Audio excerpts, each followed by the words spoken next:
Salve, salve, salve, salve. Boa noite, pessoal. Né? Voltamos, os velhos estão de volta.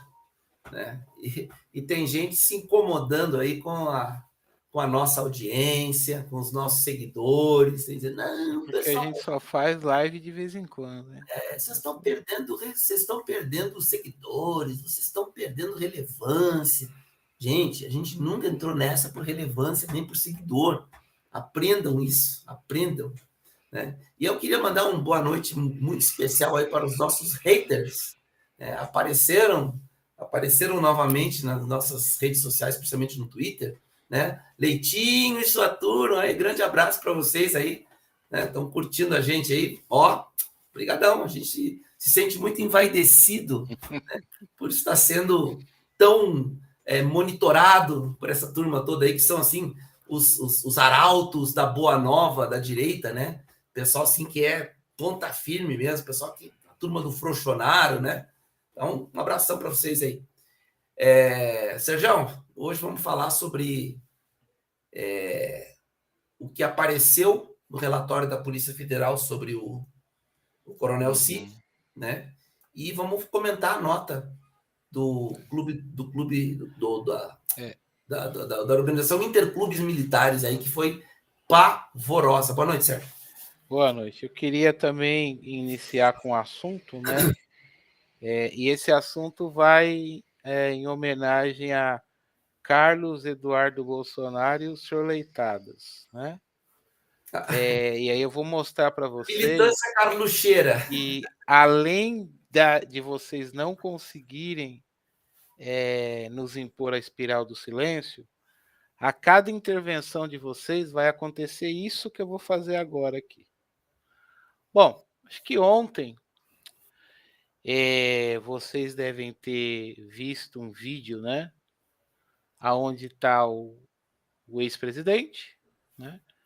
Tá o Tarcísio e tá o Valdemar da Costa Neto do PL, né? E aí o Tarcísio fala da importância do ex-presidente, né? Das lideranças que o ex-presidente criou pelo país, fala com gratidão, porque me parece que é um traço do caráter do Tarcísio, e ele diz para mim a informação, uma das informações mais importantes do vídeo, que é que ele, Tarcísio, está disposto a trabalhar por uma frente centro-direita, né? E aí a primeira coisa que eu quero colocar desse discurso aí do Tarcísio, eu queria fazer uma pergunta ao presidente do Republicanos, né? Eu tenho notado uma aproximação do ex-presidente sempre junto com o Valdemar da Costa Neto, do Tarcísio, depois de ter ficado praticamente 2 meses sem tocar no nome do Tarcísio, como se o Tarcísio não existisse, como se o Tarcísio não fosse governador da capital econômica do país. E eu tenho visto que nessas aproximações aí do ex-presidente do Tarcísio, eu vejo sempre o presidente do PL do lado do Tarcísio, do lado do ex-presidente, e eu não vejo, posso estar enganado, mas eu não vejo nenhum representante do Republicanos do lado do Tarcísio. E nem o presidente do Republicanos. Eu sei que o Tarcísio agora ele é um governador de estado, né? Mas quando eu vejo alguém, um presidente de um outro partido político se aproximando, né? Querendo criar aqui uma frente única de apoio, né? Eu gostaria de saber qual é a posição do Republicanos sobre isso. Por quê? Qual que é a minha preocupação? Durante mais de 30 anos,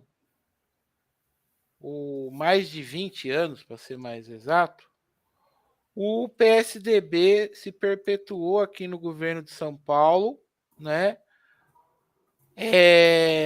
Se fantasiando de centro-direita. O PSDB, na minha opinião, ele nunca foi centro-direita, mas sim centro-esquerda. Mas como a gente nunca teve uma centro-esquerda no Brasil, uma centro-direita no Brasil, uma direita moderada no Brasil, a gente nunca teve isso, então é natural que as pessoas confundam uma centro-esquerda com centro-direita, né? E quando foi que o PSDB caiu, que o PSDB perdeu a hegemonia de São Paulo? Quando o João Dória radicalizou. Quando o João Dória radicalizou, o povo de São Paulo cuspiu ele do governo. Então eu acho que fica claro aí, né, para os republicanos, que o paulista não gosta de extremistas. Sejam eles extremistas de direita, sejam eles extremistas de esquerda. Isto posto, continuo aqui falando respeitosamente para o republicano, presidente republicano. Isso posto, eu entendo que é impossível fazer uma aliança de centro-direita com o PL e com o ex-presidente. Concordo. O ex-presidente é refém de uma facção neofascista Olavo bolsonarista, que odeia, é incapaz de conviver com o contraditório. E a prova disso é que, com a anuência disfarçada e hipócrita do ex-presidente, a facção Olavo bolsonarista já está atacando o Tarcísio. E com essa declaração do Tarcísio, que ele quer ampliar uma frente de centro-direita, que é tudo que o olavismo não quer, porque o olavismo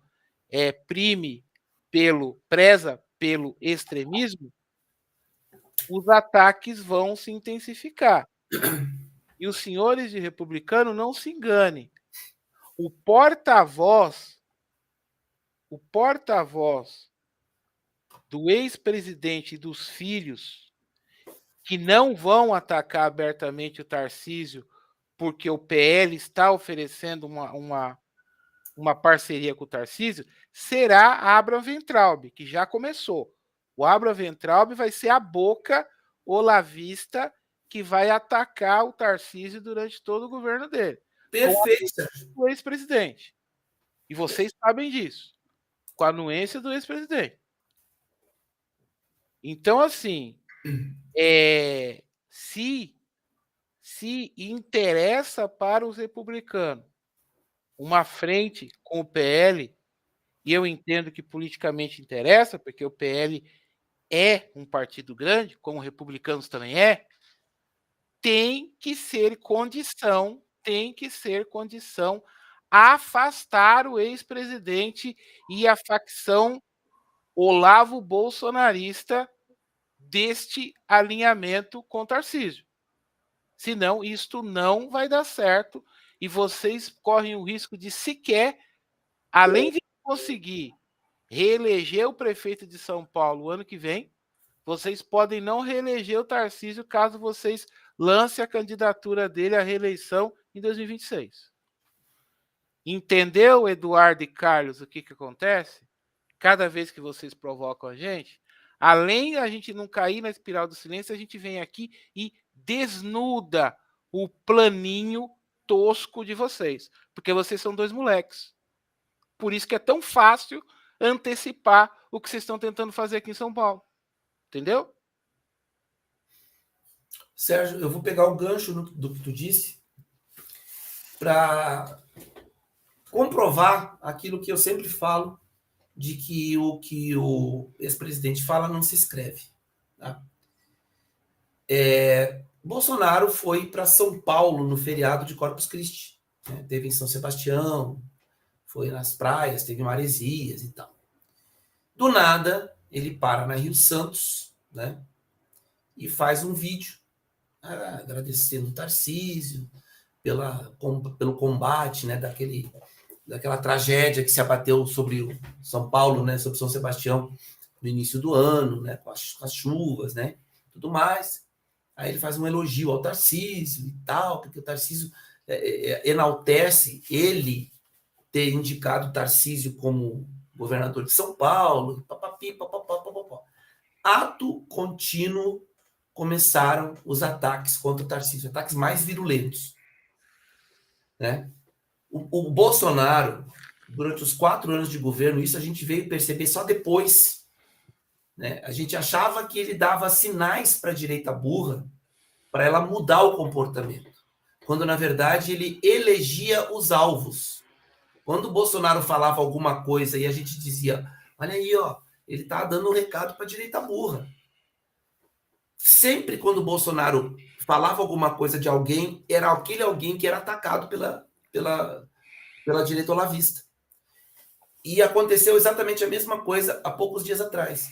E aconteceu de novo agora, nas últimas horas, quando o Bolsonaro esteve com o Tarcísio, o Sérgio descreveu aí o encontro. Novamente, o Bolsonaro falou, fez um discurso e começou a falar sobre essa meio que aquecendo com esse discurso de centro-direita, eis que os seus pets militares soltam uma nota, que nós vamos tratar daqui a pouco, atacando, né, e atacando, não atacando uma pessoa, não atacando o Tarcísio, mas incitando a revolta. Então, mais uma vez, o Bolsonaro sinaliza caminhar para centro-direita e, em seguida, vem um ataque extremista partindo de presidentes de clubes militares do Exército, da Marinha e da Aeronáutica. É uma nota extremamente preocupante, e nós vamos detalhar, mas é só para dar 2 exemplos de como funciona a militância bolsolavista. A militância bolsolavista funciona assim. O Bolsonaro tenta se descolar no discurso deles, tá? Mas a prática revela exatamente a intenção por trás do discurso. Então, assim, fica evidente o que está acontecendo. Só não enxerga quem não quer. Nós passamos 4 anos defendendo o Bolsonaro e falando exatamente isso. Olha, o Bolsonaro deu um recado para a direita burra. Olha, o Bolsonaro está sinalizando que não é para fazer tal coisa, que não é para atacar as pessoas, que não é para atacar o exército. O Bolsonaro, quanto mais o Bolsonaro defendia as Forças Armadas, mais a direita burra atacava Exército, Marinha e Aeronáutica, atacando os comandantes, chamando os militares de melancia, chamando de traidores da pátria, que só pintavam meio fio, e o Bolsonaro defendendo e eles atacando. Passaram 4 anos assim, só para elucidar e só para ilustrar o que aconteceu especificamente com as Forças Armadas. Por que o Bolsonaro, elogiando tanto as Forças Armadas, não deu um parate-quieto nessa turma? Depois de tudo que aconteceu no pós-eleição, acho que ficou evidente para quem, pelo menos, né, conseguiu entender um pouco do que está acontecendo. E a gente... nós não temos grupo, nós não temos bandeira fixa, nós trabalhamos aqui, o nosso intuito foi entrar nessa senda para ajudar, para apoiar o Bolsonaro. Mas aqui ninguém é burro. Na verdade, eu tenho bandeira assim. Minha bandeira é a bandeira do Brasil. Então, não é a bandeira americana, não é a bandeira de Israel, não é a bandeira da China, não é a bandeira da Rússia.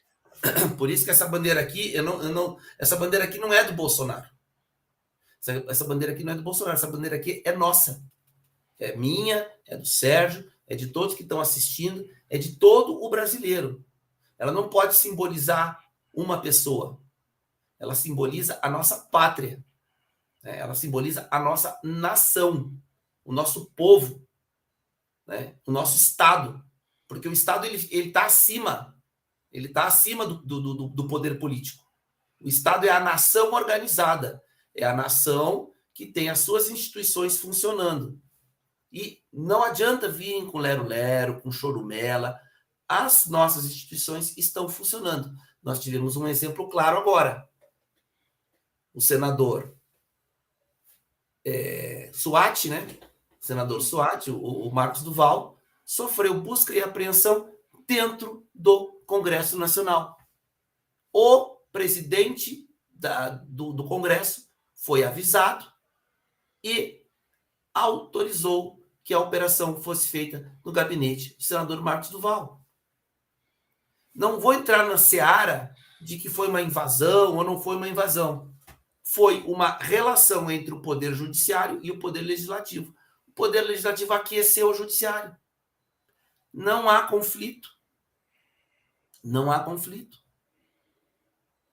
Depois nós vamos comentar sobre no texto do Ives Gandra, dá para a gente perceber um pouco essas nuances aí, porque ele mesmo se contradiz no próprio texto dele. Vamos começar então, Sérgio? Vamos. Então deixa eu mostrar aqui para vocês. Eu já comecei. Não, a gente vai começar na nossa pauta, né? Nossa pauta direta, né? Que eu... Deixa eu ver aqui, ó. Deixa eu mostrar aqui, ó. Deixa eu abrir a janelinha aqui, ó. Vamos começar aqui com o relatório da Polícia Federal, que eu tenho aqui na íntegra, em PDF, tá? Então, aqui há uma introdução. Lembrando que esse relatório, ele não é um relatório final, tá? Ele é um relatório parcial das investigações feitas até o momento e daquilo que até o momento foi encontrado ou foi autorizado divulgar, né, do que foi encontrado no telefone do tenente-coronel Mauro César Barbosa Cid. Então, olha só, vamos lá. Não vou passar todo o relatório, mas tem algumas coisas muito importantes que a gente tem que... Eu acho que a parte dos diálogos, né, principalmente o diálogo do Cid com o Lavande, ou Lawande, né? Não sei se esse é o nome de guerra dele, ou é... Deixa eu ver o primeiro nome dele, que agora não... A gente já passa aqui. Então, aqui, o que eu queria grifar, depois eu passo rapidinho pelo relatório, mas olha só. Este aqui é o documento, tá? Que, ao que tudo indica, foi produzido, ou teve o auxílio na produção do senhor Ives Gandra Martins, tá? Então, assim, aqui, ó, ele faz todo um arrazoado, né, sobre a situação. Eu vou deixando aqui, eu não vou ler tudo, porque eu tô com a garganta meio ruim, então eu vou deixando aqui e a gente vai... Não sei se o Sérgio está com ele na mão aí, ou tá conseguindo ver. O Sérgio deu uma Sim, mas eu estou vendo na tela aqui. Na tela. É. Tá. O documento Mas a gente vai deixar ele no link, né? Isso. Não, é que esse aqui tá um PDF, né? Então, tá. eu vou passando aqui para... Então, deixa no Telegram. Então, bota no grupo do Telegram, isso mesmo. Isso, bota no grupo do Telegram. Então, aqui ele fala sobre a questão da Constituição, né? E ele fala do Estado de Direito, né? Do poder emana do povo, né? A justiça é um imperativo para a sociedade, os agentes públicos, né? Perspectiva institucional. Ele fala muito da questão institucional, né? Deixa eu ver aqui o que a legalidade nem... Isso aqui é importante, ó. Para tanto, devemos considerar que a legalidade nem sempre é suficiente. Opa! Ele faz um paralelo entre a justiça e ele usa o critério da moralidade institucional para suplantar até a questão da legalidade. Então, se a lei é injusta, você pode apelar para a moralidade institucional. Ele faz um somebody love aqui incrível. Bom, quando ele relativiza a legalidade, ele está relativizando o poder legislativo, Sim. Que é o que o judiciário tem feito. Exatamente. Exatamente. Foi no cerne da questão. Ele está aqui nesse documento cumprindo exatamente o mesmo tipo de papel que o judiciário desempenha na relativização da Constituição e das leis supraconstitucionais ou infraconstitucionais. Não, supra não, infra, né?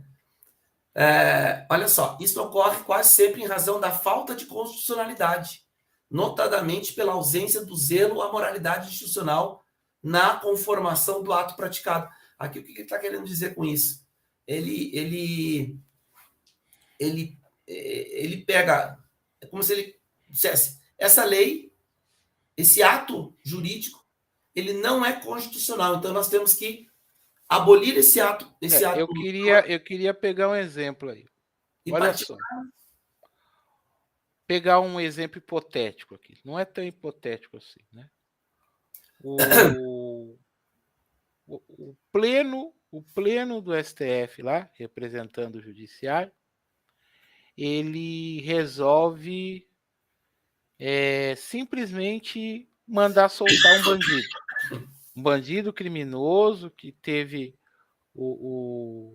foi julgado, né, em todas as instâncias, resolve soltar. Tá. Quem é que tem que questionar o judiciário? Por que o judiciário fez isso? E avaliar se tem alguma prerrogativa, alguma brecha na Constituição que permita o judiciário fazer isso. É o Legislativo. Através de quem? Do Senado.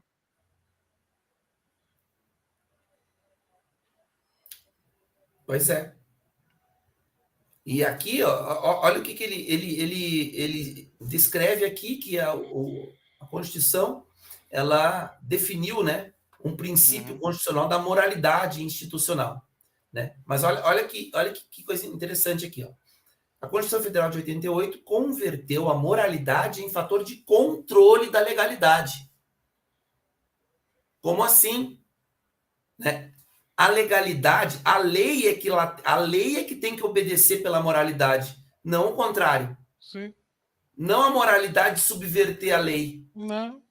Porque aliás, pessoal, vamos remontar os tempos antigos, né? O que é a lei? A lei é uma prática moral que se torna consenso. Então, quando ela se torna consenso, o que acontece? Se cria uma regra, se vira uma lei para que aquele consenso seja respeitado. Sim. Então, não existe o contrário da moralidade subverter uma lei, porque a lei, um dia, ela já foi um consenso moral. E por isso ela virou lei. Então, eu não posso desfazer um consenso moral que virou lei por uma questão moral, porque se essa questão moral muda um consenso moral, significa que essa lei não é moral, ela é imoral. E ele coloca, ele consubstancia o conceito dele. Sopa de letra, sopa de letrinha. Então, olha aqui, ó. Inclusive quanto à interpretação e aplicação do texto constitucional e de suas lacunas. Lacunas, aqui já não está falando em legalidade. Se o texto constitucional tem lacunas, essas lacunas deveriam ser preenchidas por uma lei infraconstitucional. Por uma lei infraconstitucional, uma lei complementar. Ou pelo ajuste da Constituição através das emendas constitucionais. Também. Que aí é a forma definitiva, né? Então, mas resolver. O pulo do gato vem aqui, ó. Justamente para conferir a justa e esperada legitimidade aos atos praticados pelos agentes públicos, do Executivo, Legislativo e Judiciário. Ou seja, né, o que ele está querendo dizer aqui é que a moralidade, para garantir a legitimidade dos atos praticados, ela pode, inclusive, ser um fator de controle da lei. Eu posso usar o critério da moralidade para atribuir uma justiça, mas isso é subjetivo. Sim. O que é a justiça que torna legítimo um ato praticado? É um conceito subjetivo, porque se está fora da lei, carece da interpretação de alguém.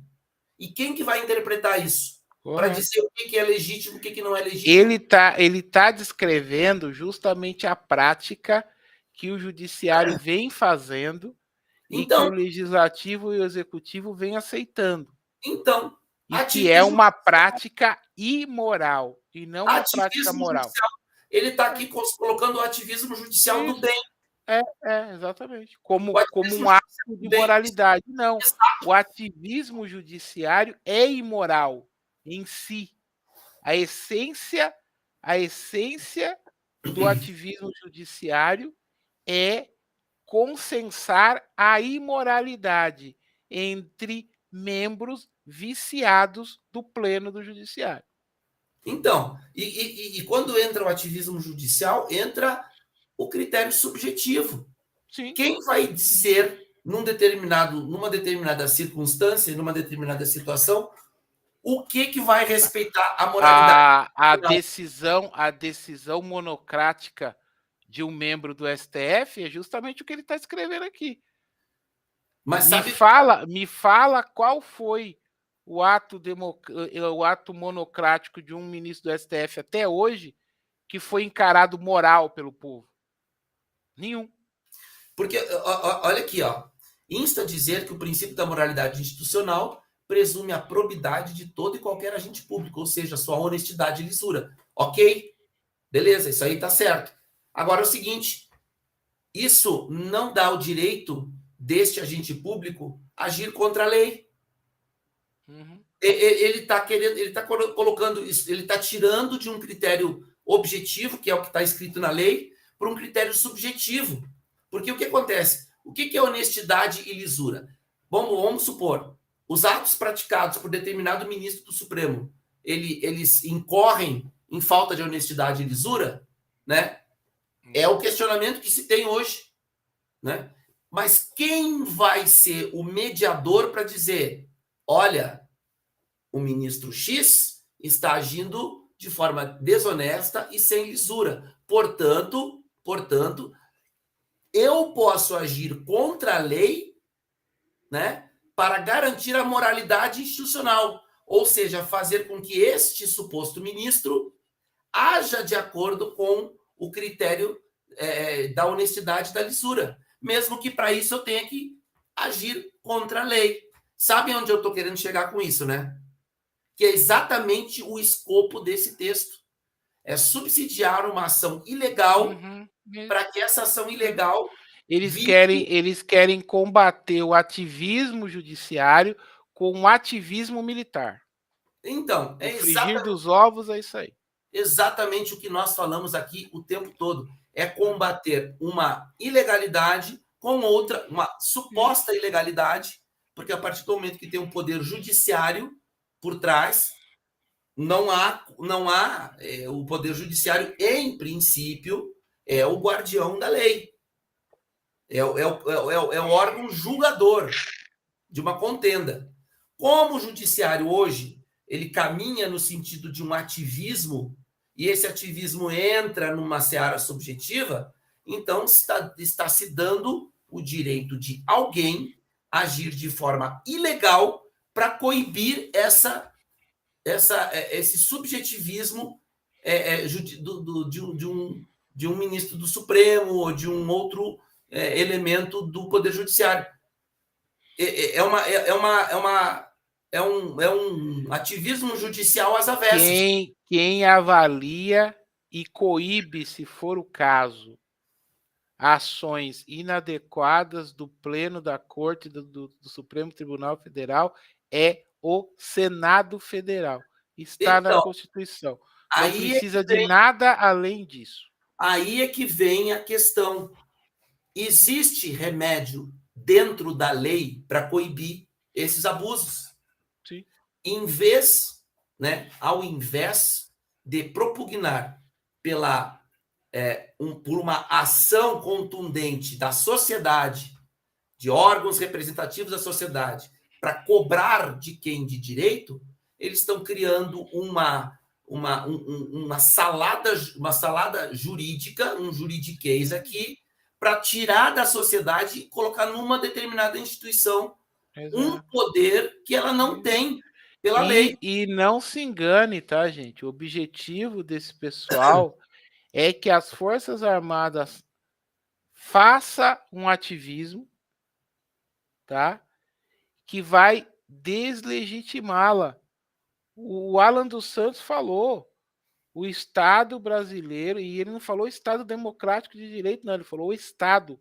O Estado brasileiro precisa ser deslegitimado para que os Estados Unidos possa nos ajudar. Então, o que essa galera quer? O que o ex-presidente quer junto com a corja olavista que rodeia ele? Deslegitimar o Estado brasileiro para que os Estados Unidos bote a OTAN aqui dentro, como eles botaram no Peru. A OTAN já está dentro do Peru. Exatamente. Olha como ele embasa a tese. O servidor público no exercício da magistratura não pode aplicar a lei de forma injusta, senão nós teremos uma atuação ilegítima. Portanto, se eu tenho uma atuação ilegítima de um membro do judiciário, eu posso, aplicando o princípio da moralidade institucional, agir contra a lei para coibir esse ministro. Entenderam o espírito dessa verborragia toda aqui desse documento? É legitimar uma ação militar para que essa ação militar, mesmo de forma ilegal, à guisa de obedecer a uma moralidade institucional, coíba ministros do Supremo de agir de forma injusta e supostamente ilegítima, na medida em que estejam descumprindo algum preceito constitucional. Então é o seguinte, se os caras... O resumo disso, quando você vai no Twitter e vê lá aquela pessoa dizendo assim, os ministros do Supremo estão rasgando a Constituição. Por que os militares não podem rasgar? Se eles não estão rasgando a Constituição como o Supremo rasga, então eles são traidores da pátria. Tudo isso que eu li aqui, e todo esse texto bonito, com um verniz juridiquês aqui, quer dizer isso. Se eles rasgam, eu também posso rasgar. Se eles vão contra a lei, alguém tem que ir contra a lei para poder mitigar o problema. Só que existe remédio legal. Se não existisse remédio legal, mesmo assim seria um problema. Mas o remédio legal existe e nunca o senhor Ives Gandra Martins cobrou de uma forma concreta e de uma forma proativa, ele e todo o conjunto dessa direita cobraram de forma vigorosa uma ação do Senado Federal para fazer cumprir o artigo 52 da nossa Constituição, que é analisar, processar e julgar ministros do Supremo Tribunal Federal pelo cometimento de crimes de responsabilidade. Nunca foi feito esse trabalho. Desde que nós entramos no governo Bolsonaro, o foco sempre foi o uso das Forças Armadas. E existe, e está nesse documento, algo que vem lá de trás. Né? Tem uma passagem aqui que nós vamos ver mais para frente, em que um militar da Escola de Comando do Estado-Maior do Exército faz questionamentos ao senhor Ives Gandra sobre essas questões da turma de 2016 da ECM, da turma de 2016 e 2017. O curso da ECM é de 2 anos. Então tem um major da ECM. Então, o senhor Ives Gandra Martins já está... A ECM, para quem não sabe, é a escola que torna e capacita o oficial das armas e serviços do Exército a ser guindado ao generalato, a comandar a unidade. E, em comandando uma unidade, ele depois se habilita à promoção ao generalato. Então, é na ECM que o nível... que ele vai deixando o nível tático da força e passando para o nível estratégico, o nível que pensa as ações.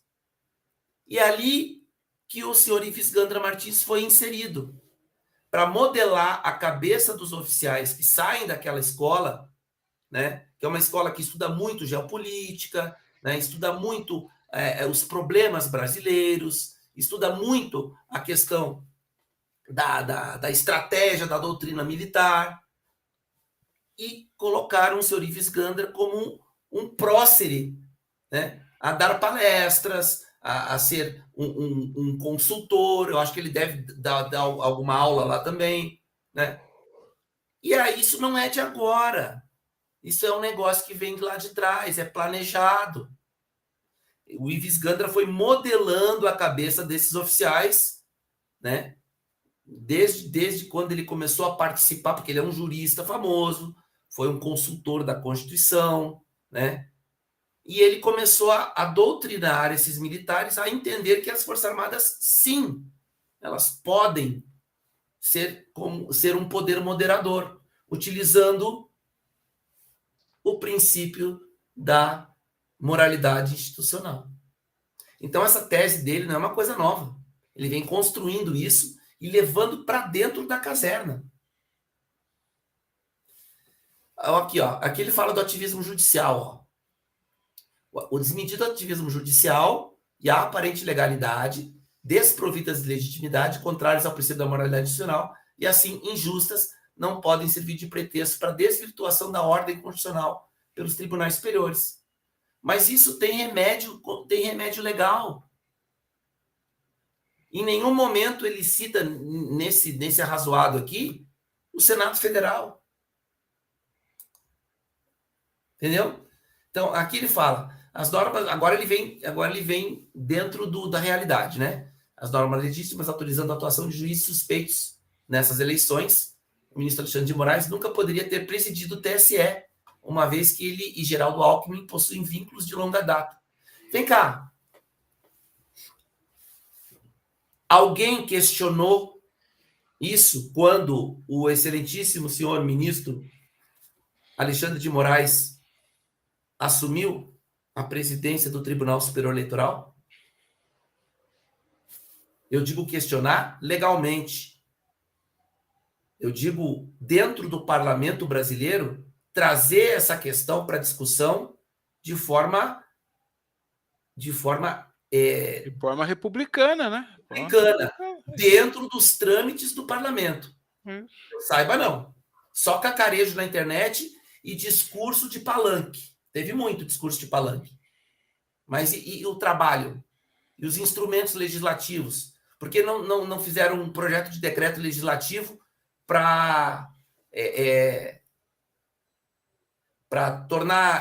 invalidar o procedimento que elegeu o ministro Alexandre de Moraes? Não. Eles usaram isso depois para causar uma rebordosa utilizando esse princípio e levar as Forças Armadas a cometer uma ilegalidade. Outro ponto. As decisões legítimas permitindo a censura prévia, restringindo as prerrogativas profissionais da imprensa e de parlamentares, por exemplo. As decisões afastando muitas causas justas da apreciação da justiça. O TSE não apurou a denúncia relativa à falta de inserção. Olha aqui, ó. O TSE não aprovou a denúncia relativa à falta de inserções de propaganda eleitoral. Ou seja, o radiolão do Weingarten.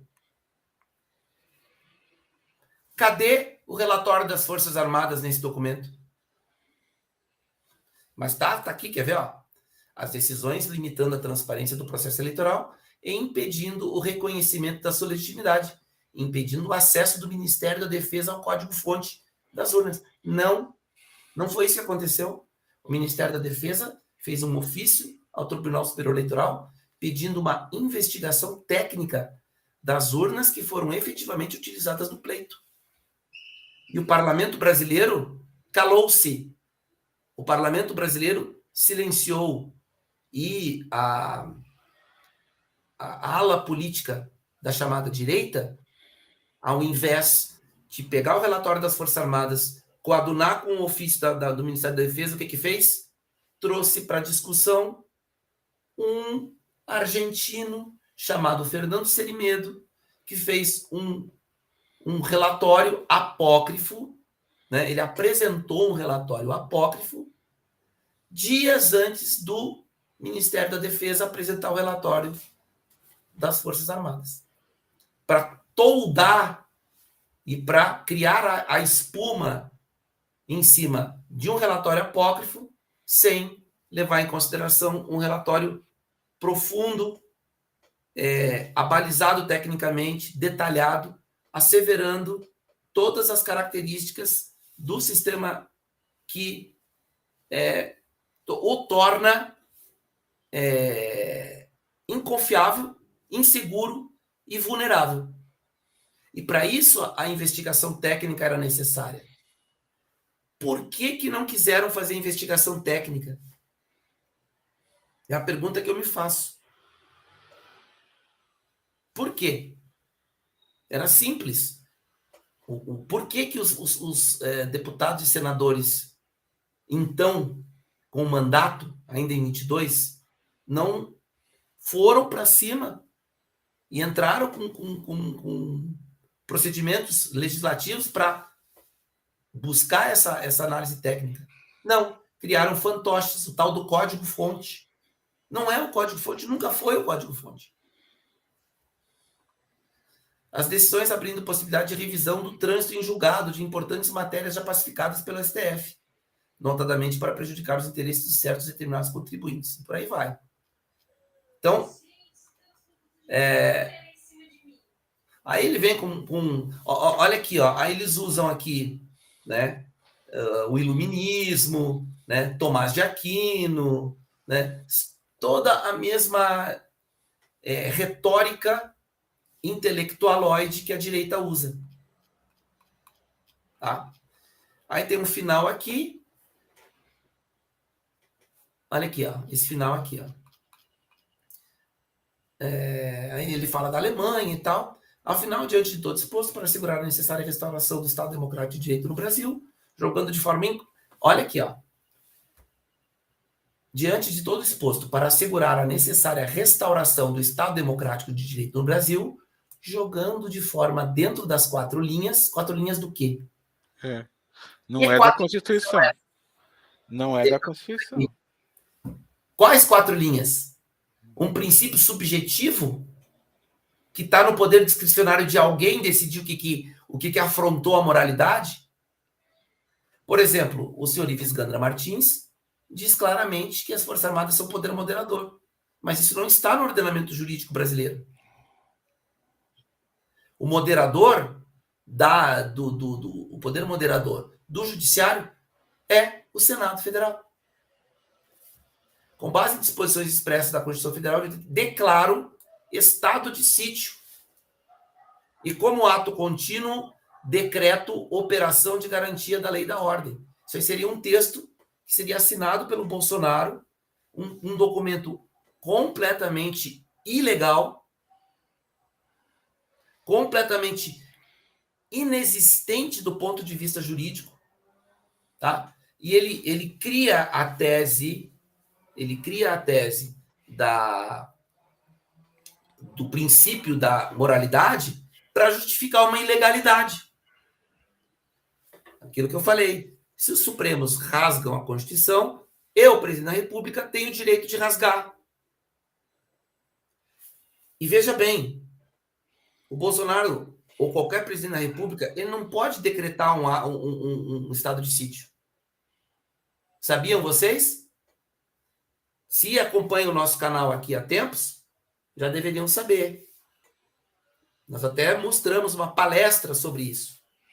O estado de sítio, tá? Ele tem que ser autorizado pelo Congresso Nacional. O presidente não pode decretar de plano, muito menos ato contínuo GLO. O presidente da República tem que pedir autorização para o Congresso Nacional, colocar uma exposição de motivos. Antes, ele tem que ter consultado tanto o Conselho de Defesa quanto o Conselho... Primeiro o Conselho da República, depois o Conselho de Defesa, porque o estado de sítio entra questões de defesa nacional.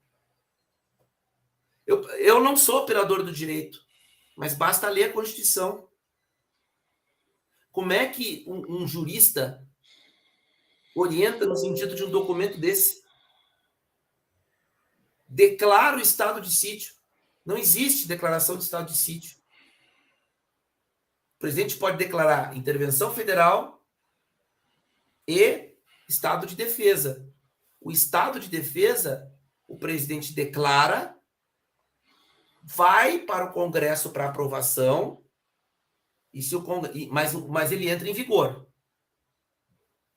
Ele entra em vigor, vai para o Congresso, o Congresso tem um prazo para analisar e aprovar ou não. Se o Congresso rejeitar o estado de defesa, ele perde imediatamente a validade. Já o estado de sítio, ele precede da autorização do Congresso. Como que se faz um documento desse? Isso aqui é ilegal. Se isso aqui fosse levado para um comandante das Forças Armadas, ele tinha obrigação de, primeiro, não cumprir. E, segundo, dadas as condicionantes, dar voz de prisão. Em 2016, tentaram fazer a mesma coisa. A Dilma tentou criar o estado de defesa no pré-impeachment. E o comandante do Exército, então o general Vilas Boas, disse: se ela está pedindo a minha opinião, é não. Mas se ela vai me dar uma ordem, ela será presa. É o que diz a... Entenderam por que o Bolsonaro não deu a ordem ou não precisa desenhar? Precisa desenhar? Esse papinho furado aí do Cid de que ele não deu a ordem porque ele não confia nos generais do alto comando, ele não deu a ordem para ser preso. Aqui a PF diz que ele encobre aqui a última parte, né? Ele vira e tal, para tirar o autor disso aí, né? Mas aí vem aqui vem a questão da ICEM, aqui, ó, o CECEM, Curso de Comando de Estado-Maior, segundo ano. Aquilo que eu falei para vocês, ó. Apresentação em PowerPoint, projeto interdisciplinar de segurança integrada. Então, olha aqui, ó. Emprego da Força Terrestre em operação de segurança integrada. Missões constitucionais, o guarda-chuva aqui, defesa da pátria, GLO e poderes, né? Garantia dos poderes. A GLO e a garantia dos poderes elas estariam no guarda-chuva da segurança integrada, né? Aí tem a operação de GLO, operação de proteção de área estratégica, operação de fronteira, controle e prevenção de terrorismo, apoio à defesa civil e outras atribuições, né? E aqui, ó, é um documento da ICEM, né? E aqui, ó, garantir os poderes constitucionais.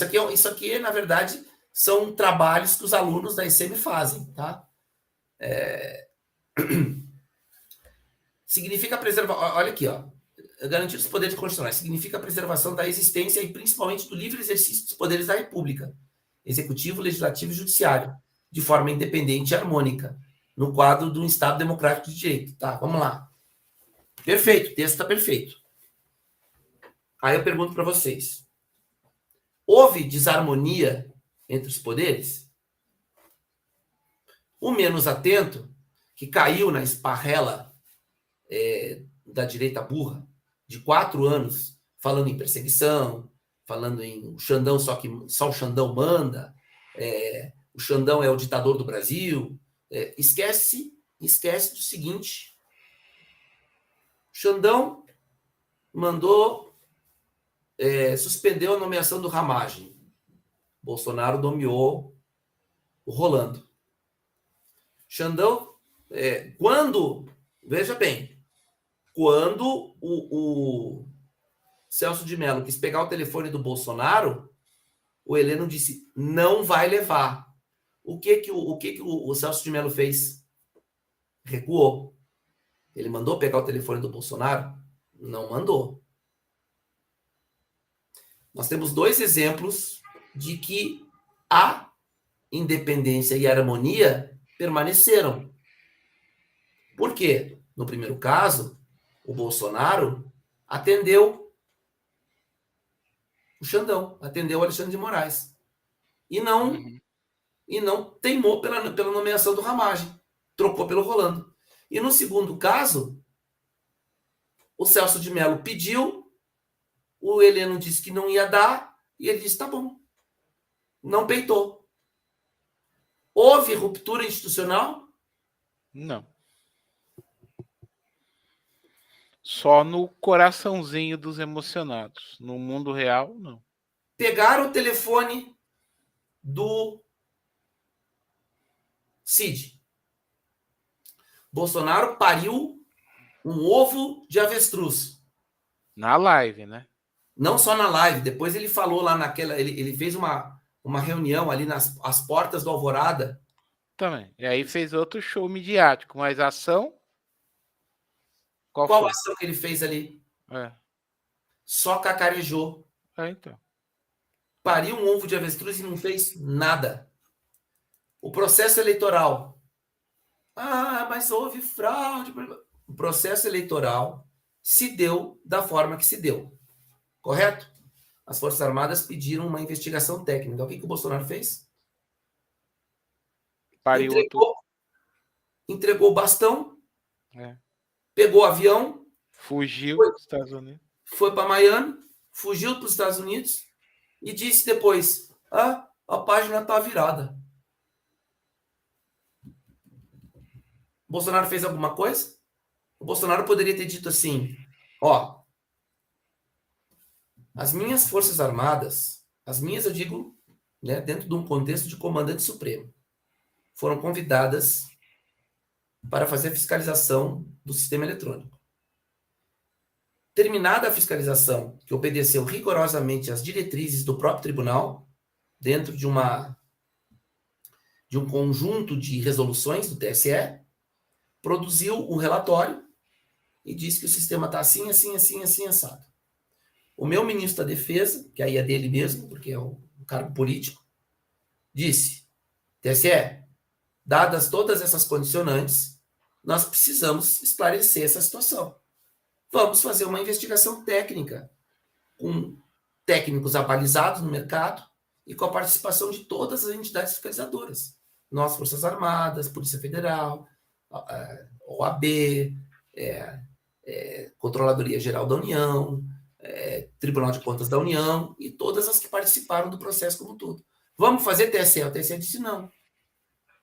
Aí os militares fizeram uma carta à nação, às instituições, pedindo para que o parlamento, a casa das leis, a casa do povo, intermediasse isso. O que o parlamento fez? Deu voz e vez para o Fernando Selimedo. Parlamento que eu digo da direita, né? É isso. Porque o Lira, obviamente, não ia fazer. Mas a direita tinha que brigar. E não brigou. Brigou pelo Selimedo. Aí depois veio o relatório do Partido Liberal, que também tinha uma boa fonte de desconfiança, que podia ser concatenado com o relatório das Forças Armadas e com o pedido da defesa.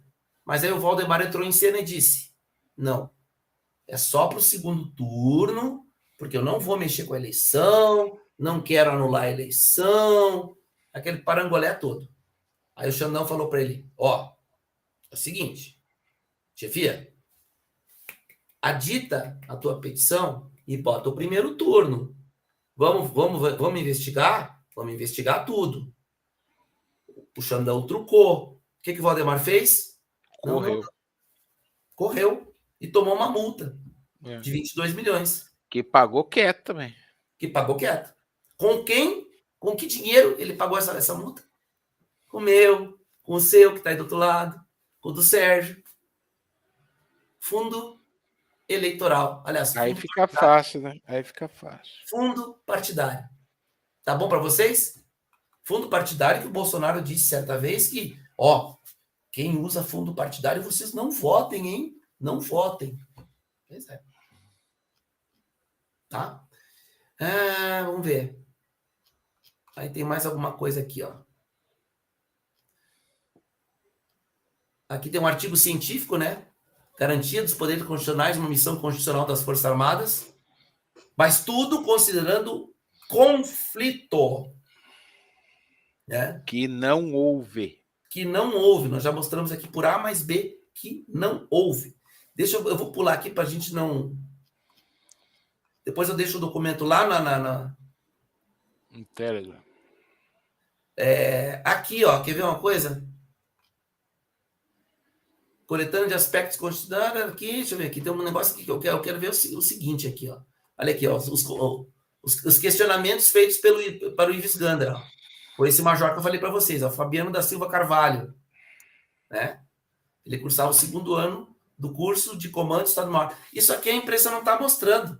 A imprensa está mostrando só os diálogos do Cid com o Lavande. Mas isso aqui é mais importante. Isso aqui é mais importante. Porque isso aqui é uma tentativa de dar um contorno de legalidade a algo que é ilegal. Né? Então aqui ele faz várias perguntas pro Ives Gandra, né? Então aí depois vocês, deixa eu ver se aqui tem alguma coisa importante. Eu quero pular para aquele, olha aqui, ó, Advocacia Gandra Martins. Então isso aqui é para mostrar para vocês que o Ives Gandra já estava inserido no contexto de uma escola de altos estudos militares, a maior escola de altos estudos militares do Exército Brasileiro, né? Aquela que forma realmente, que consolida a formação militar para o nível estratégico e habilita o oficial a ser comandante de unidade, né? E depois ele ascender ao generalato. Sem a escola de comando, o camarada não sai general. Deixa eu passar aqui, que esse aqui que é o ponto... Análise, ideia, Ives Gandra. Ó. Foi encontrado documento, tal. Título, Forças Armadas como poder moderador. Tá? É a tese do Ives Gandra. Então, aqui tem toda a síntese da ideia dele, ó, o fundamento da ideia, né? Então, ele vai lançando aqui, ó, operacionalização. Olha aqui, ó. O que acontece?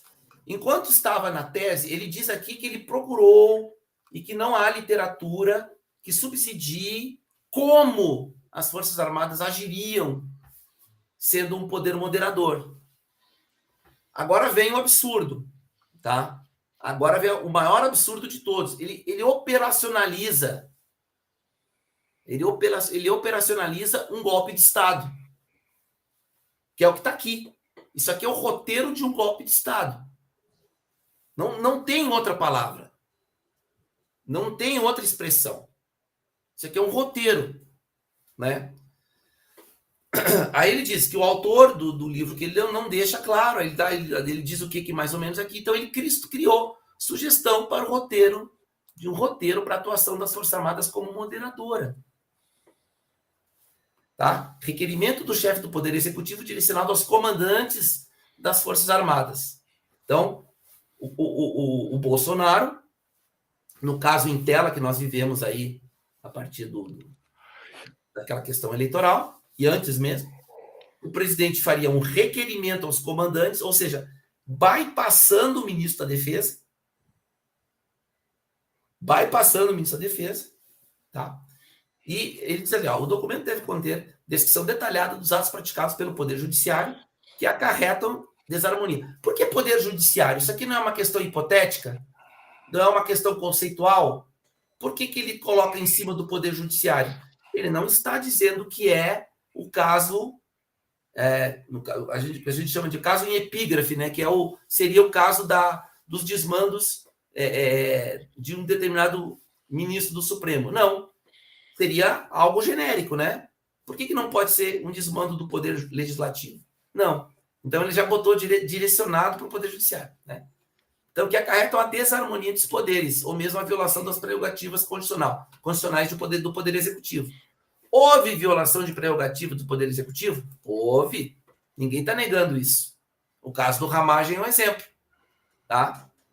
Mas, a partir do momento em que o Poder Executivo aceitou, ele concordou com essa violação.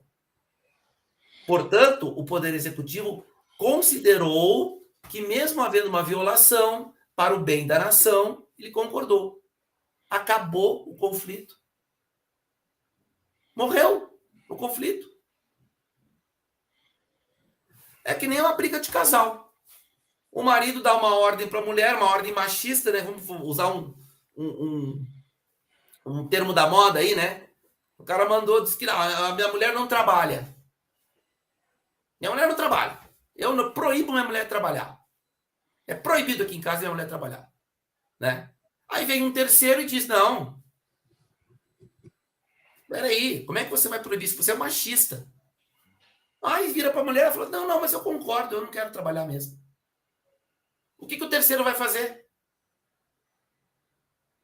O que o terceiro vai fazer? Vai entrar com uma ação para anular o casamento da pessoa? Não teve conflito? É isso que está propondo. Uma coisa, sua mulher chega para você e fala assim, vai lavar a louça, e você fala assim, sim, bem, cadê o conflito? Cadê o conflito? Sabe, são coisas que eles... Por quê? Eles trabalharam muito no mental. Então, eles... Eu disse, eu vou fazer aqui uma frase forte, tá? Eu não sei se... Eu vou dar um exemplo aqui, eu não estou dizendo que isso é pessoal, né? Mas eu estou dizendo o seguinte, quem é o homem da comunicação do Bolsonaro? Quem é o homem da comunicação do Bolsonaro? Todo mundo sabe quem é, né? O Vanga. A direita abusou da propaganda. Eles usaram a propaganda nas redes sociais como uma grande ferramenta, como os regimes stalinistas fizeram, os regimes stalinistas fizeram, stalinista, nazista, fascista e todos os demais fazem, principalmente no caso da Revolução Russa. A propaganda contra a burguesia era gigantesca, insuflando a população. Propaganda. Eles fizeram propaganda. Fizeram uma propaganda de que o Xandão era um mauzão, era o ditador do Brasil. Aquilo ficou impregnado na cabeça das pessoas, né? Só tem uma maneira de parar o Xandão, só tem uma maneira de parar o Xandão, só tem uma maneira de parar o Xandão, é usar as forças militares. Só que o Xandão deu ordem para todo mundo e todo mundo cumpriu a ordem do Xandão. O Bolsonaro rateou, gritou, fez escândalo. A direita cacarejou nas redes sociais. Todas as ordens do Alexandre de Moraes foram cumpridas. Houve insurgência? Não houve. Cadê o conflito? Me digam, cadê o conflito? Se houve um poder que mandou, os outros obedeceram. O Barroso foi para dentro do Congresso esvaziar a PEC do voto impresso. Para silêncio do Congresso. Aí ele diz assim, ó, veja se em ambos os textos é assegurado o emprego das Forças Armadas para a garantia dos poderes constitucionais. A única diferença é que a garantia da lei e da ordem, as Forças Armadas atuam com base na determinação do presidente da República, sendo que na garantia dos poderes constitucionais haveria um certo protagonismo dos comandantes, que atuariam por autorização direta da Constituição após a provocação do Poder Executivo. A autorização direta da Constituição, onde é que a Constituição autoriza os comandantes a agir por conta própria? Lei Complementar 97, 1999. Artigo 15. O emprego das Forças Armadas na defesa da pátria, na garantia da lei e da ordem, na defesa da pátria, na garantia dos poderes constitucionais, na garantia da lei e da ordem e em missões de paz é da responsabilidade do presidente da República. É preciso ordem do presidente da República. Não é um requerimento informando e as Forças Armadas agem por conta própria. Negativo. Isso aqui é um absurdo. Isso aqui é um absurdo. Aí os comandantes analisam o requerimento, né? Aí tá. Aí se os comandantes entendem os fatos descritos, são capazes de demonstrar não só uma atuação abusiva do judiciário, mas abuso praticado pelos maiores conglomerados da mídia brasileira. Agora, olha aqui, ó, ele fez um parangolé aqui, sem dar nomes, mas descrevendo a situação do Brasil, né? Olha que é de cair de costa isso aqui, minha gente. Deferimento do pedido e início das operações. Quem é o Ives Gandra Martins para dizer o que os militares devem ou não fazer? Isso aí é uma brincadeira. O Ives Gandra Martins fez papel de... Ele está dizendo que não foi ele, né? Mas tem o timbre do escritório de advocacia dele aí. Isso daí, para mim, é uma grande molecagem. Um jurista renomado como o Ives Gandra Martins se prestar uma palhaçada dessa aí. Mas é porque, assim, ele é um cara renomado, é um cara que é um operador do direito, é advogado, constitucionalista, um cara de extremo conhecimento, ninguém está aqui jogando o conhecimento dele fora. O problema é que ele agiu de forma casuística. Simples assim. Ele agiu por uma causa, ele não agiu pelo legítimo uso do direito. Simples assim. Ó, havendo deferimento que constará em documento escrito, que analisará os fatos descritos pelo Presidente da República e reconhecerá as inconstitucionalidades praticadas pelo Judiciário, serão determinadas as seguintes medidas. Nomeação de um interventor. Aí eu pergunto para vocês o seguinte, se isso aqui fosse posto em prática, quem seria o interventor dessa ação? Tempo, 5 segundos.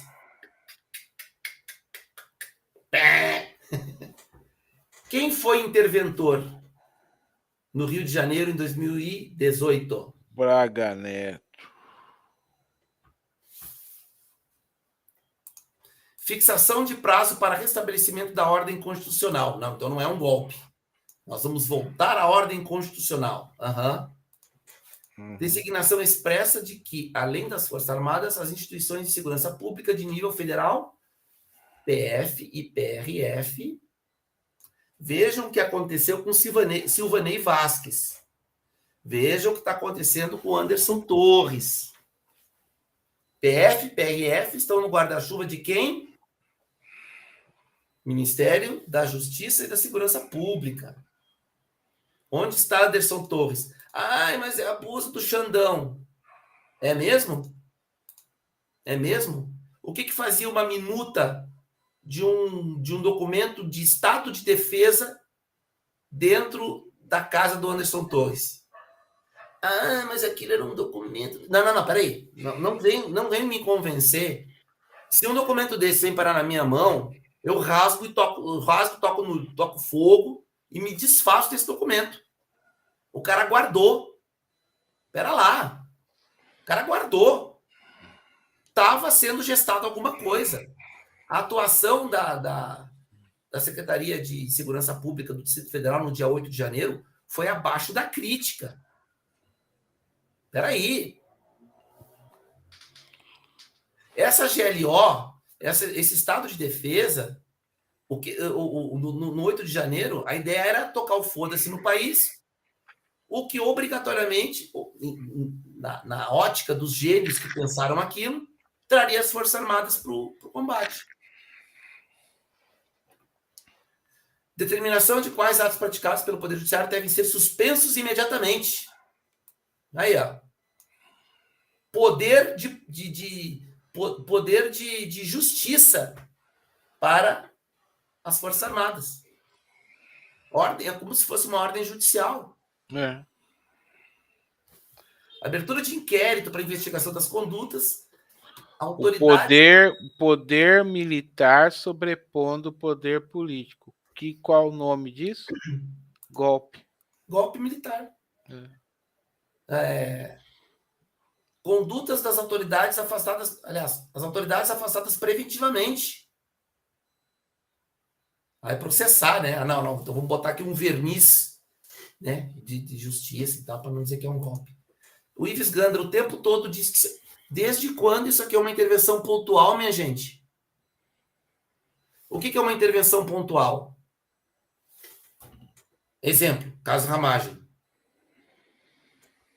O presidente da República negou-se a cumprir a ordem do Alexandre de Moraes. Alexandre de Moraes disse: não aceito Ramagem como comandante, como diretor-geral da PF. E o Bolsonaro disse: será ele. Eu sou presidente da República, a Constituição me garante esse direito. Certo? Situação hipotética, ela não aconteceu. Aí estabeleceu-se um conflito. Um poder está tentando mandar na atribuição do outro e o outro avocou a Constituição para dizer: não, essa atribuição é minha e eu não vou obedecer essa ordem legal. Aí sim, há um vilipêndio de um poder sobre o outro, aí sim acabou a independência, acabou a autonomia e gerou-se um conflito. Aí sim, as Forças Armadas teriam a obrigação constitucional de entrar em cena para resolver o quê? Aquele problema. Não entrar no Poder Judiciário e tirar a gente de lá de dentro. Dizer o seguinte: peraí, o que diz a Constituição? Ali, atribuição prerrogativa exclusiva do presidente, nomeação do diretor da PF. Então, nós vamos colocar uma guarda na frente da Polícia Federal para proteger o senhor Ramagem, porque ele será empossado ministro, olha, diretor da Polícia Federal. Acabou. Acabou aí. As Forças Armadas garantiriam a Constituição. Mas não é isso que eles consideram como pontual. É nomear um interventor, é afastar ministro do Supremo. Desde quando isso é pontual, né, gente? Onde é que está a cabeça das pessoas de acreditar num troço desse? E por aí vai, ó. Interventor e tal. Vai lá para... Está aqui, ó. Tem arquivos de vídeo, né, do Ives Gandra. Olha aqui, ó. Imagem de um arquivo. Ives Gandra dando entrevista para quem? Para o Paulinho. Olha o Paulinho aqui. Né? Sempre ele. E aqui ele tá aqui, ele diz aqui, tá aqui, ele descreve tudo, né? Como foi, o que ele nessa entrevista aqui, né? Ele tá traduzido aqui, tá transcrito, na verdade. E aqui por aqui vai, né? Aí vem os diálogos com o Lavande, né? Tá aqui. Esse aqui a mídia já expôs a Lures, como se diz, né? Expôs aos montes. Então, não vou passar batido aqui. Eu vou para o fim do documento. Deixa eu ver aqui. Ah, tá. Aqui tem quando ele fala do general Rosti, que era o subcomandante do COTER. COTER, para quem não sabe, é o Comando de Operações Terrestres. Tá ali. É o 03 da instituição, vai. O 02 é o Estado-Maior do Exército e o COTER é o 03. O COTER é o responsável pelo preparo e emprego da força. É ali que estão concentrados todas as estratégias de treinamento, capacitação, adestramento, tudo do Comando de Operações Terrestres. Né?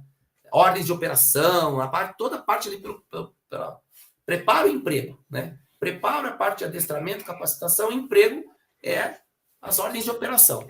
Tá? E esse aqui era o subchefe do COTER. Né? Então, aí.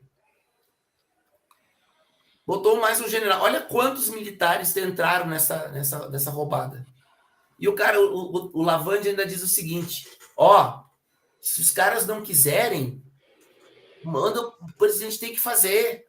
Ele tem que fazer porque de divisão para baixo está com ele. Quando ele diz isso, ele está falando de general de divisão para baixo estão com o Bolsonaro. Tá, então, quem que está com o Brasil? O comando, né? Aqui tem as minhas... Isso aqui olha, isso aqui é a maior bobagem do mundo. Estão fazendo um escarcéu em cima disso, mas as mulheres aqui estão falando sobre a opinião delas. Tá, tudo bem. Elas falaram aqui, tem que fazer os caminhoneiros entrar no jogo, tem que não sei o quê. Sim, elas falaram isso. Mas Elas e nada, elas não têm peso para uma ação desse tipo. Aqui entra um sargento dos Reis, né, que estava no 8 de janeiro, estava lá, ele botou fotos de lá, certo? Mais um cara enrolado nessa... Olha aqui, ó. Tem esse outro cara aqui que é um tal de Vanderlei, que é amigo, contato do... Não sei se é militar, aqui não diz. Dos Reis. Mas aqui, ó, tem o finalzinho aqui que é o mais preocupante. Que é isso aqui, que estão dando pouca atenção também, ó. O grupo de militares, né? E aqui eles fazem um monte de conversas, né, sobre o que eles queriam, né? E realmente isso aqui mostra como os oficiais, muitos oficiais, foram emprenhados por essa sanha de revolução, né? E lógico, aqui tem muita opinião pessoal, né? A gente sabe o problema que o Brasil... Aqui ninguém está enganando ninguém. Ninguém está dizendo que o Brasil não atravessa um problema sério. Atravessa. A volta da esquerda para nós foi muito ruim, mas... Se essa direita continuasse no poder, eu, pelo menos, depois de tudo que vem acontecendo, não sei o que aconteceria do Brasil. Tá? Com... O que eles tentavam? Na minha maneira de ver. Vocês viram um vídeo que foi postado sobre uma matéria que saiu, acho que foi... Putz, agora não me recordo. Eu coloquei lá no Twitter sobre os forças especiais que estão com o Bolsonaro, os chamados kids pretos.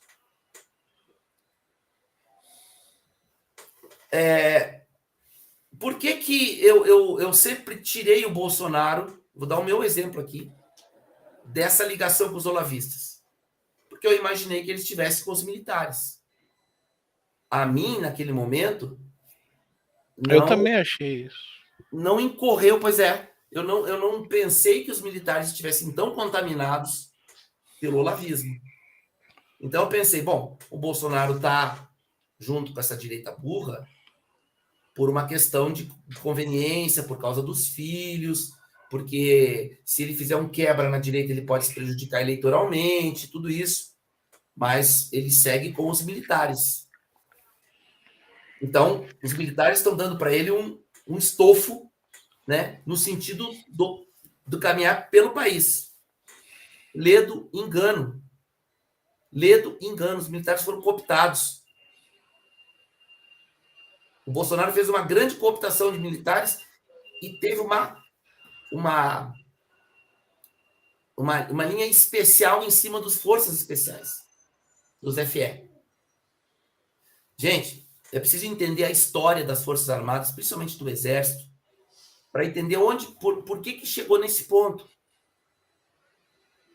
Em que pese esses vagabundos ficarem o tempo todo dizendo que os militares são melancia, tá? É justamente o contrário que aconteceu. A infiltração que nós vivemos hoje é olavista.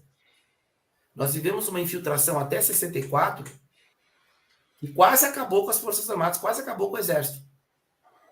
Desde a intentona de 35 até o Lamarca ali pelo final da década de 60, início dos 70.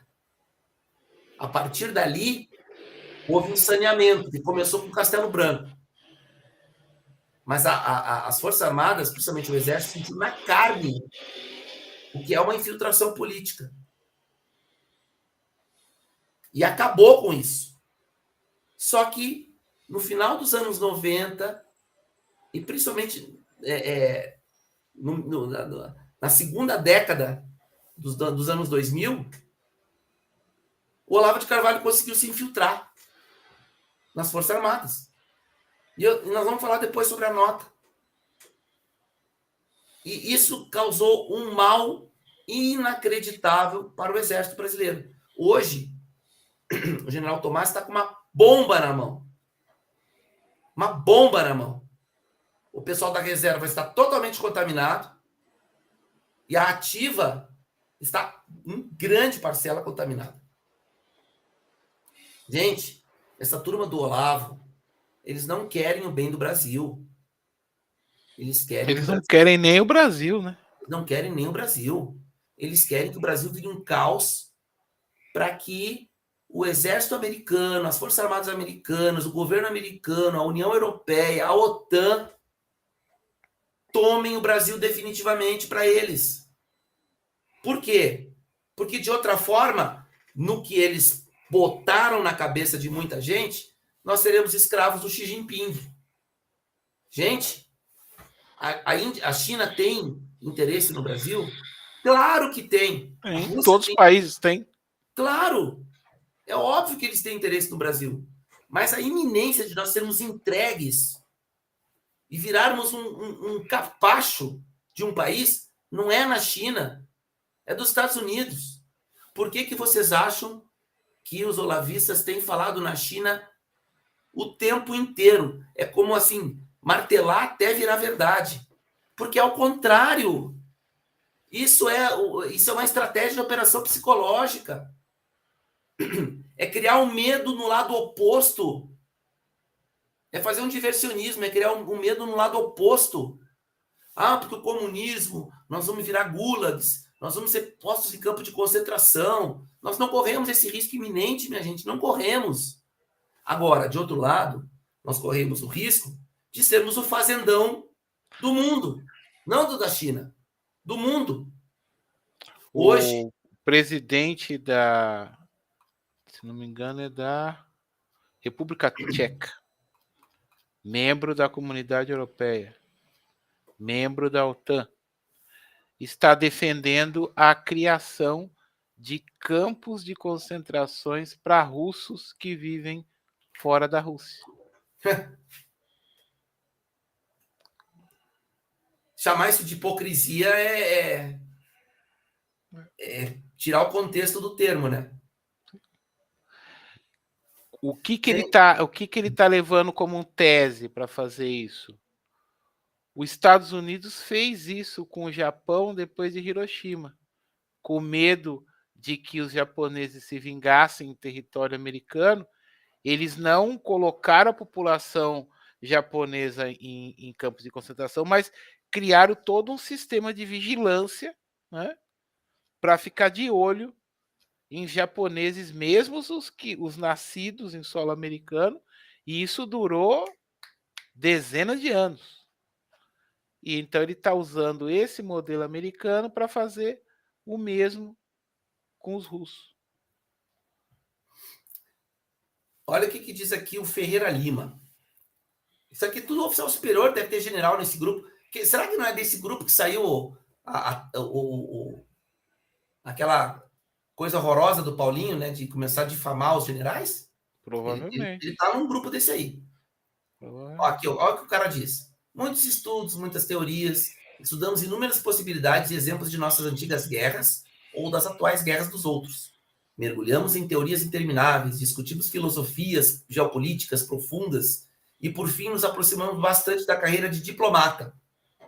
Ou seja, nós queremos guerra, nós temos que aprender com a guerra. Ele está cagando para o país, para o povo. Nós não somos um país que possa sustentar uma guerra. Nós não temos essa capacidade. O resultado, revelado agora em diante da crise, não parece positivo, pois terminamos por perceber que não somos bons diplomatas, a ponto de evitarmos o atual estado de coisas no país. E tampouco somos bons militares, a ponto de nem termos mais capacidade de perceber as verdadeiras ameaças. Isso eu concordo com ele. Estão dando margem para o olavismo, para os Estados Unidos, e não estão percebendo o que está acontecendo. Nisso eu concordo com ele. Perderam a capacidade de perceber as verdadeiras ameaças.